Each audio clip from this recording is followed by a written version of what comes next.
teacher of economics, and today I am going to teach you important topic of the food security in India. India के अंदर food security लाने का reason क्या था? क्योंकि हमारी कुछ नीड्स थी और वो नीड्स की पूर्ति नहीं हो रही थी, वो नीड्स पूरी नहीं हो रही थी। हम लोग बात करते हैं अवेलेबिलिटी की, बात करते हैं एक्सेसिबिलिटी की, बात करते हैं अफोर्डेबिलिटी की, बात करते हैं। सबसे पहले हम लोग बात करते हैं अवेलेबिलिटी की। हम लोग जहां बात करते हैं जो भी वस्तुएं हमारे यहाँ हैं सभी वस्तुएं हमें मिलनी चाहिए। इसके अलावा हम लोग बात करते हैं एक्सेसिबिलिटी की। हम लोग बात करते हैं कि जितनी भी हमारे यहाँ वस्तु है हमें वस्तु लेने के लिए दूर नहीं जाना पड़े। फिर हम लोग बात करते हैं अफोर्डेबिलिटी की। हम लोग बात करते हैं तो इसका मतलब क्या हुआ कि जो भी वस्तु हमें मिले वो सस्ती मिले, मतलब वस्तुओं के लिए हमें ज्यादा पेमेंट नहीं करना पड़े, ज्यादा पैसा खर्च नहीं करना पड़े। तो ऐसी नीड्स की हम लोग बात करते हैं। ये हमें तीन नीड्स हमें मिली, अवेलेबिलिटी, एक्सेसिबिलिटी एंड अफोर्डेबिलिटी हमने बात की। इसके बाद हमने देखा कि हमारी कुछ नीड्स है। हमने बोला ऑक्यूपेशन के हिसाब से भी हमने बोला रूरल और अर्बन। जहां रूरल की हम लोग बात करते हैं कि ऐसे कौन से इलाके थे जहां पर हमें फूड सिक्योरिटी की आवश्यकता महसूस हुई, तो वो है रूरल, मतलब landless farmer and traditional and etc. ग्रामीण इलाकों की हम लोग जहां बात करते हैं वहां पर होता क्या है कि लैंडलेस मतलब जिन किसानों के पास में जमीन नहीं है उन किसानों के यहाँ भी भोजन की समस्या हो जाती है, इसलिए उनके लिए भी फूड सिक्योरिटी की आवश्यकता महसूस हुई। फिर हम लोग बात करते हैं ट्रेडिशनल की बात करते हैं तो यहाँ पर भी हमें फूड की आवश्यकता महसूस हुई। इसके अलावा हम लोग ऑक्यूपेशन के अंदर दूसरा टॉपिक हम समझते हैं तो अर्बन की हम लोग बात करते हैं तो beggars and labours and etc. कुछ लोग भिखारी की हम लोग यहाँ बात करते हैं तो भिखारी लोगों को पर्याप्त मात्रा में खाना नहीं मिल पाता, तो यहाँ भी हमें गवर्नमेंट का दायित्व यही होता है। गवर्नमेंट यही चाहती है कि हमारे सभी भिखारी वगैरह जो हैं वो उनको खाना मिले। जहाँ लेबर्स की हम लोग बात करते हैं तो सभी लेबर्स को भी यहाँ खाना मिलना चाहिए। कुछ मजदूर होते हैं वो काम करने के बाद भी उनको पैसा नहीं मिल पाता, तो उन लोगों को भी यहाँ पर खाना मिल दिया जाना चाहिए। And social group SC, ST, OBC and other. हम लोग सोशल ग्रुप्स की हम लोग जहाँ बात करते हैं, कुछ ग्रुप्स ऐसे होते हैं, सामाजिक ग्रुप्स ऐसे होते हैं जो काफी बैकवर्ड होते हैं, वो अपनी नीड्स को पूरा नहीं कर पाते। जैसे हम लोग बात करते हैं SC, ST, OBC and other. तो ऐसे ग्रुप्स के लिए भी हम गवर्नमेंट की प्रायोरिटी यही होती है कि हमें इन ग्रुप्स को भी हमें खाना खिलाया जाए, इनको इनकी आवश्यकता की पूर्ति की जाए।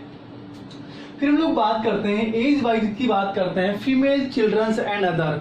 Female children's and other candidate जो होते हैं जो डिसेबिलिटी की हम लोग बात कर लेते हैं, वो अपनी नीड्स को पूरा नहीं कर पाते हैं। कुछ फीमेल्स होती है वो कुपोषण का शिकार हो जाती है, वो अपनी नीड्स को पूरा नहीं कर पाती है। जहाँ बच्चों की बात करते हैं उनमें भी कुपोषण देखने को मिल जाता है। इसलिए गवर्नमेंट के कई सारे प्लान होते हैं, कई सारी योजनाएं होती है। हमने बात की जैसे अन्नपूर्णा योजना है, इसके अलावा स्कूल के बच्चों के लिए मिड डे मील योजना है। तो ये ऐसे प्रोग्राम है जिनसे हमें इंडिया के लोगों को फूड सिक्योरिटी देनी होती है।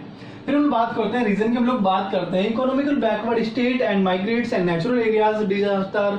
हम लोग बात करते हैं कुछ स्टेट ऐसे हैं जो काफी इकोनॉमिकल कंडीशन से काफी बैकवर्ड हैं और बैकवर्ड होने के कारण वो अपनी नीड्स को पूरा नहीं कर पाते हैं, यहाँ तक कि 2 टाइम का उनको खाना भी पूरा नहीं मिल पाता। इसीलिए हमें ऐसे स्टेट्स के लिए भी हमें फूड की आवश्यकता महसूस होती है, खाने की सुरक्षा की आवश्यकता महसूस होती है।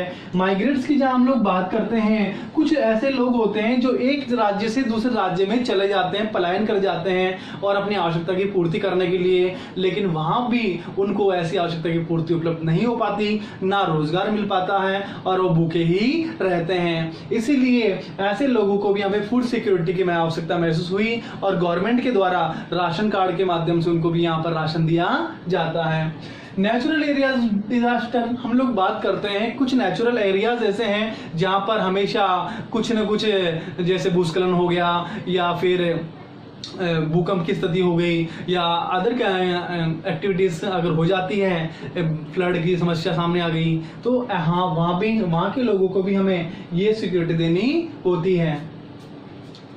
फिर हम लोग बात करते हैं हंगर। हम लोग भूखे हैं, भूखे की हम लोग बात करते हैं, भूख की जहां हम लोग बात करते हैं तो एक तो क्रॉनिकल हंगर होता है। क्रॉनिकल हंगर की जहां हम लोग बात करते हैं तो पुअर पीपल मतलब जो गरीब लोग होते हैं वो किस कैटेगरी में डालेंगे, क्रॉनिकल हंगर। वो हमेशा भूखे ही रहते हैं, तो उनकी भूख को शांत करने के लिए हमें इंडिया के अंदर कुछ न कुछ फूड प्रोग्राम लाना ही लाना पड़ेगा, इसलिए हमें फूड सिक्योरिटी की आवश्यकता महसूस हुई। फिर हम लोग बात करते हैं सीजनल हंगर। कुछ लोग मौसम के हिसाब से भूखे ही रह जाते हैं। For example no food for few month, मतलब कुछ दिनों काम करते हैं और कुछ टाइम ऐसे आते हैं, कुछ मंथ ऐसे आते हैं जब उनको रोजगार नहीं मिल पाता, काम नहीं मिल पाता और वो बेरोजगार हो जाते हैं। फॉर एग्जाम्पल हमारे फार्मर्स है, हमारी लेबर्स है। फार्मर्स रेनी सीजन में तो खेती करेगा, लेकिन उसके बाद उनकी रेनी सीजन के बाद उनकी खेती बंद हो जाती है। लेबर्स की जहाँ बात करो तो रेनी सीजन में उनका कंस्ट्रक्शन का काम बंद हो जाता है और वो भूखे ही रह जाते हैं, तो उनके लिए भी हमें फूड सिक्योरिटी की आवश्यकता महसूस हुई। फिर हम लोग बात करते हैं, हम लोग भूखे हैं, इस भूख को दूर करने के लिए हमने क्या किया, गवर्नमेंट ने क्या किया, तो ग्रीन रिवोल्यूशन लाया गया, मतलब हरित क्रांति यहाँ पर लाई गई। 1965 के अंदर 7 मिलियन टन हम लोग बात कर रहे हैं, खाद्यान्नों की बात कर रहे हैं, वो पूरा हो रहा था। लेकिन 2010 के अंदर हमने 218 मिलियन टन खाद्यान्न उत्पन्न करना शुरू कर दिया और हमारे लोगों को हमने पूरी तरह से सिक्योर करना शुरू कर दिया। Thank you for watching this video.